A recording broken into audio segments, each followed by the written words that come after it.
So hi, I'm Caitlin. It's nice to meet you. Hi, Caitlin. I'm Sandra. Nice to meet you. Nice to meet you, Sandra.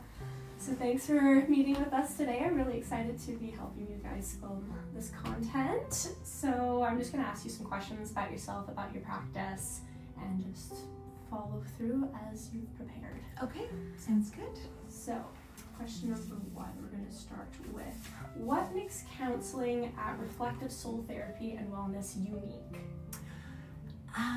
I think what makes it unique is that there's real diversity amongst the counselors. So we have a wide range of professional experience, educational experience, and also life histories. So I think that provides a lot of options for clients. Wonderful. All right, we'll move on to our next one, which would be, okay, so what do clients often say after the first session with you? I find they generally express relief in one way or another. Some will say, oh, I wish it hadn't taken me so long, or, oh, that wasn't as hard as I thought it would be. So they're glad to have started the process for the most part. That's wonderful. Yeah. That's good to hear. I bet that feels quite rewarding too as a counselor. It does, yes. What clients do you find yourself connecting with the most? I tend to, I work with adults, and I tend to connect with people who are going through a significant life transition.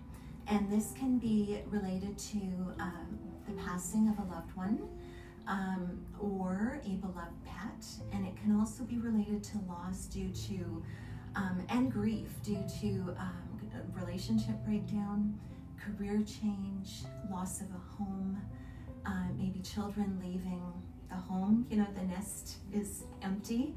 And so people are often in a state of grief and maybe don't even realize that they are grieving. So they're looking for, is this normal, what I'm experiencing? And how do I feel better? And often they're looking for purpose, as sort of what's next. Yes. So what is a common misconception about counseling that you've noticed over your years in your profession? Interesting question. I think that, I actually think one of the misconceptions is that a therapist has all the answers and that the fix can be quick.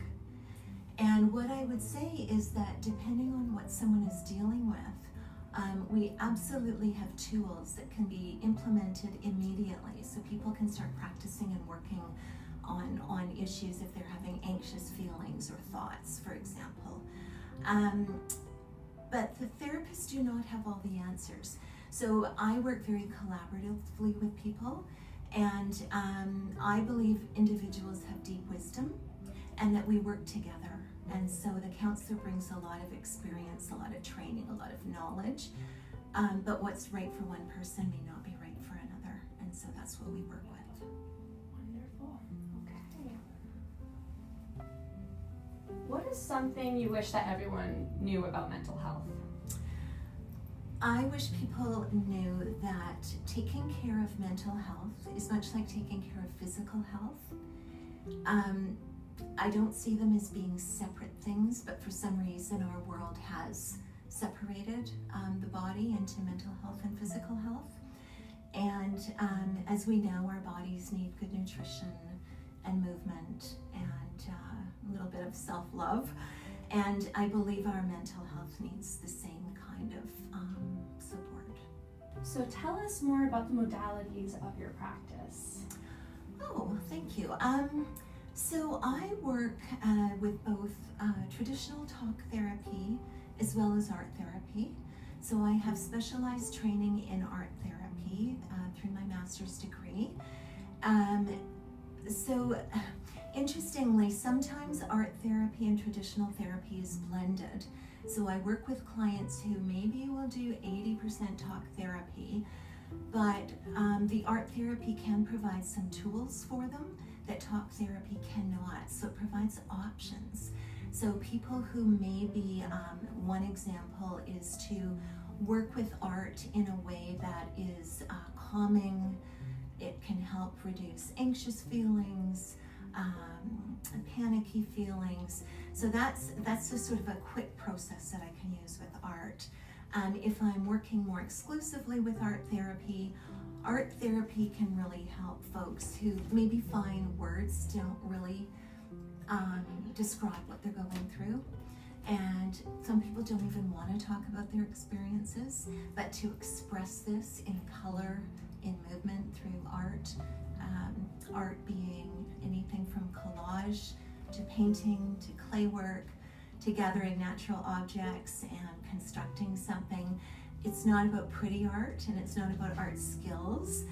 As the art therapist, I work with people from beginning to end to make sure that they're able to express what they want to express through the artistic process. And that gives them a voice in a different way. Wonderfully said. Okay, thank you. So those are our questions, but I have some additional ones for you as well. Okay. So diving in a little bit outside of your profession, I want to get to know you a little bit better as well. So what do you do in your spare time? My passion is painting. So I have been painting. I experienced some health challenges many years ago, and I started painting during that time. And that was back in 2000. So ever since then, I've been painting part-time or full-time throughout my life, and I continue to do that today. So that's my major passion. In addition to that, I have a real love for the outdoors, so hiking and cycling, hanging out with friends, doing those activities, enjoying nature.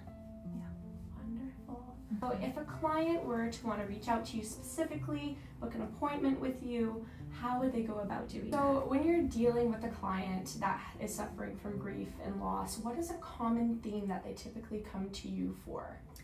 So with grief and loss, pretty much 100% of us will deal with grief and loss throughout our lifetime. But our society is not very well versed in how to support people dealing with grief and loss. We don't know what to say to people. We don't know what to do. We don't know how to show up for them and support them.